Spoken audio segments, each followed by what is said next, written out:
রাজাকারের ভূমিকা ছিল, তারা এখন তাদের স্লোগান দিয়েছে যে চলো একসাথে বাংলাদেশ গড়ি। আমরা আগামীর বাংলাদেশে রাজনীতিতে গুণগত পরিবর্তন আনতে চাই।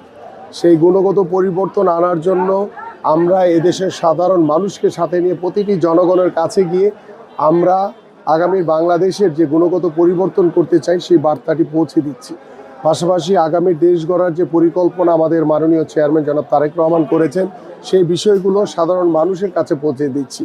এবং আমার এই ঢাকা 16 আসনে আমার যে পরিকল্পনাগুলো রয়েছে সেই পরিকল্পনাগুলো আমি আমার প্রত্যেকটি সাধারণ মানুষের কাছে পৌঁছে দেওয়ার চেষ্টা করছি।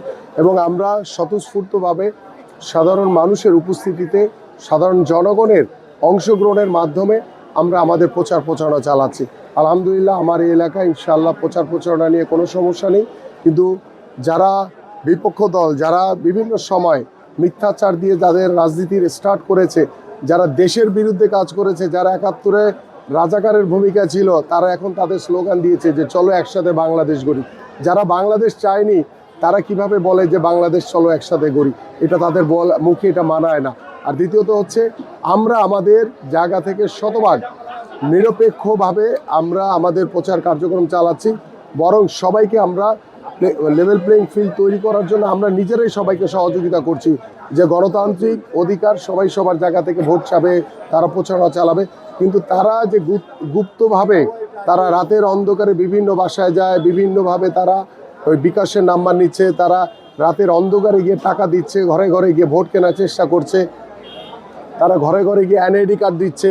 তাদের এনআইডি কার্ড নিয়ে কি কাজ? এটা তো তাদের বলা উচিত, ক্লিয়ার করা উচিত তাদের যে আপনারা কেন এনআইডি কার্ড নিচ্ছেন সাধারণ মানুষের কাছ থেকে, কেন গিয়ে আপনারা বিকাশের নাম্বার নিয়ে তাদেরকে বিকাশে টাকা দিয়ে ভোট কিনতে চাচ্ছেন? আপনার তো জনগণের প্রতি যদি এতই আস্থা থাকতো তাহলে তো আপনার টাকা দিতেন না আপনি নিশ্চয়ই। আমরা জনগণের প্রতি আস্থাশীল, জনগণের প্রতি বিশ্বাস রয়েছে।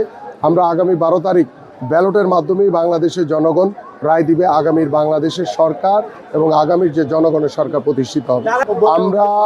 আমরা স্পষ্ট, এটা আমাদের দেশ গড়ার পরিকল্পনা, এটা কোনো প্রলোভন দিচ্ছি না। এটা দীর্ঘ 2 বছর ধরে বাংলাদেশ জাতীয়তাবাদী দল বিএনপি 3 বার দেশ পরিচালনার অভিজ্ঞতা রয়েছে। তারা কি এখন পর্যন্ত বলেছে একবারের জন্য যে তারা আগামীর জনগণের জন্য, আগামীর বাংলাদেশের জন্য কি করবে? তাদের নারীদের নিয়ে কি পরিকল্পনা রয়েছে, পুরুষদের নিয়ে কি পরিকল্পনা রয়েছে, শিক্ষা নিয়ে কি পরিকল্পনা রয়েছে, স্বাস্থ্য নিয়ে কি পরিকল্পনা রয়েছে, কর্মসংস্থান নিয়ে কি পরিকল্পনা রয়েছে, তারা কিন্তু এখনো বলতে পারেনি, কারণ তাদের সেই অভিজ্ঞতা নেই।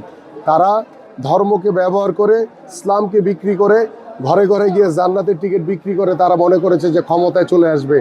দেশের জনগণ অত্যন্ত সচেতন।